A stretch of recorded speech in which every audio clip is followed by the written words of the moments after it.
menjalani tahun penyamaran mereka dengan penuh kewaspadaan. Yudhistira sebagai Kanka, Bhima sebagai Valala, Arjuna sebagai Brihanala, Nakula sebagai Damagranti, Sahadeva sebagai Tantripala, dan Draupadi sebagai Sairandhri. Di dalam istana kerajaan Virata, para Pandawa terus. Kehidupan Draupadi sebagai Dayang Ratu Sudeshna, istri Raja Virata, adalah yang paling rentan.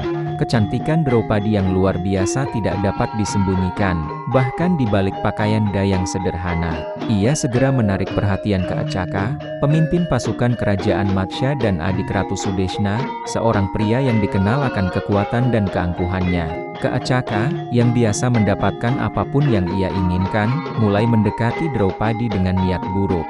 Keacaka berkata kasar, "Wahai Sairandhri, kecantikanmu tak tertandingi di seluruh Virata. Tinggalkanlah pekerjaan rendahan ini dan jadilah istriku.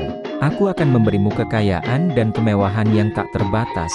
Draupadi, dengan tegas menolak godaan Keacaka, mengingatkan bahwa ia adalah wanita bersuami dan pelayan ratu. Namun, Keacaka tidak gentar. Keinginannya semakin membara. Suatu hari, di depan umum, ia dengan berani mempermalukan Draupadi, menarik rambutnya dan menendangnya di hadapan banyak orang. Air mata Draupadi mengalir. Hatinya hancur, bukan hanya karena penghinaan, tetapi juga karena ketidakberdayaan.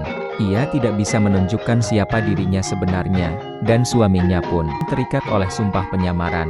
Bhima, yang menyaksikan kejadian itu dari jauh, mengepalkan tinjunya. Hanya disiplin diri yang luar biasa yang mencegahnya untuk segera menghancurkan Keacaka. Draupadi, dalam kesedihan yang mendalam, mengadu kepada Yudhistira dan Bhima di malam hari. Ia memohon keadilan, tidak peduli apapun risikonya. Draupadi dengan suara parau, "Bagaimana bisa aku menanggung penghinaan ini lagi?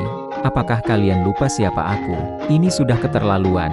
Jika kalian tidak bertindak, aku akan mengakhiri hidupku." Yudhistira, meskipun hatinya terluka, mengingatkan Bhima untuk berhati-hati, agar penyamaran mereka tidak terbongkar. Namun, Bhima tidak bisa menahan amarahnya lebih lama lagi. Dengan izin Yudhistira, ia menyusun rencana. Malam itu, Draupadi setuju untuk bertemu Keacaka di Balai Tari, sebuah tempat tersembunyi yang ia kira akan menjadi pertemuan rahasia. Namun, bukan Draupadi yang menunggunya di sana. Bhima, yang telah menyamar dengan hati-hati, bersembunyi di balik tirai. Ketika Keacaka tiba, ia disambut oleh kegelapan dan kemudian oleh serangan mematikan dari Bhima. Dalam pertarungan singkat yang brutal, Bhima mengakhiri hidup Keacaka. Ia menghancurkan tubuh Keacaka hingga tak dikenali, seolah-olah ia dihantam oleh monster. Keesokan paginya, berita kematian Keacaka yang mengerikan menyebar di seluruh istana. Tubuhnya yang hancur ditemukan, dan semua orang gempar. Mereka mengira Keacaka tewas dibunuh oleh Gandharva, suami rahasia Draupadi, yang mereka yakini adalah dewa yang melindunginya.